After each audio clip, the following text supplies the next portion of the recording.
Yo, what's up guys? So on today's video we're going to be talking about this trade on Eurusd, the trade recap on Eurusd, how I got this particular trade 7 hour on the 4 hours time frame. So now let me clear this off so that it can be easy for you guys to understand. Okay, now I started from the daily time frame. Of course, we have to start with our bias, right? And the way I look for bias, I deal mostly with rejections, right? Rejection, then a break of structure. Once I get those two things in place, my bias is confirmed, right? Now let's check this out. If you observe right here, you can see price is currently reacting to this support level on the daily time frame, right? So the next thing we want to look for is a break of structure on a time frame lower, which is the 4 hours time frame. Then we can move to the 4 hours time frame, right? Now if we move to the 4 hours time frame, we can see it very clearly. This is our breakout right here. This is our breakout right here. You can see it clearly. These are our breakouts right here. And even before price reversed back, we had multiple breakouts to the upside. So in that case, our bias is confirmed, right? We are currently bullish at the moment, right? So the next thing we want to be looking for after we look for our bias is our entries. So of course our entries will either come from the 4 hours or from the daily. Basically I deal mostly with higher time frames, right, because it shows a better context and more clarity of the market. So now we have two key levels on the daily time frame. Which are we going to use? I had this particular support, which is also I had this particular support, then I had this particular level, which is also another block. Now this is a support. Now this whole section, this low alone, this particular level down here is a support. Then from this particular level down here is another block.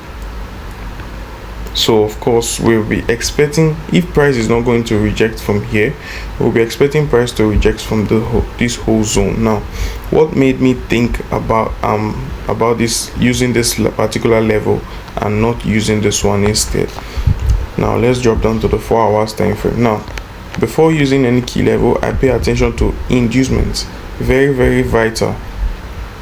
I pay attention to inducement. Now let me clear this up. Now if you observe right here, you can see how inducement is protecting this level on the daily time frame.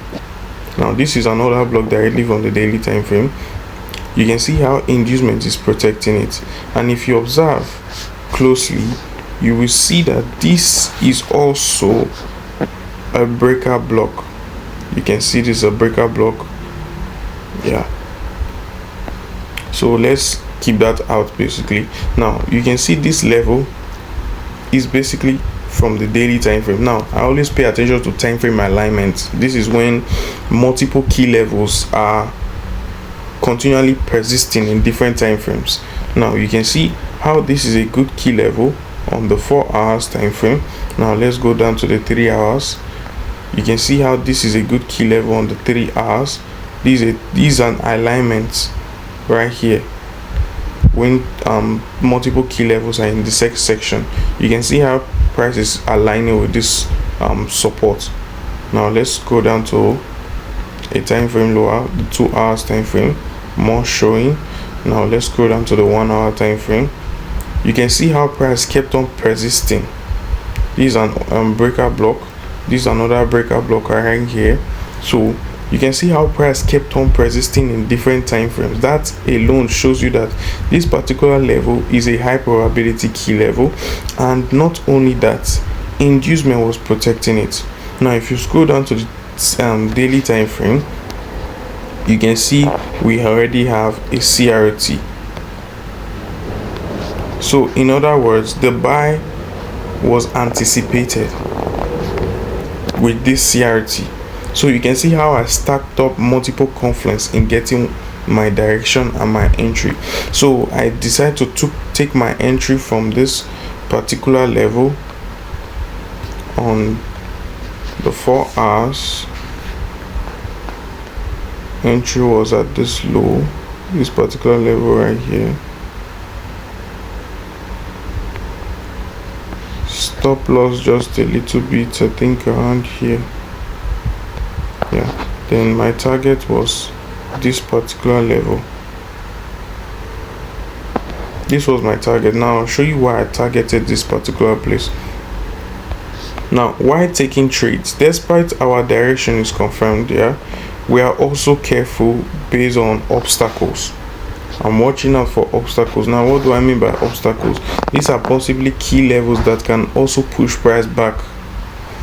That's why I ended the trade at this particular resistance, right? So price can be decided to keep on moving, then all of a sudden push back down with this resistance. So that's why I ended the trade at this resistance. I got my TP, then price started pushing up back. So that's how I got this particular clean trade on Euro USD on the 4 hours time frame. So that's basically it for this video. So thank you guys for watching. See you guys on the next trade recap. Peace out.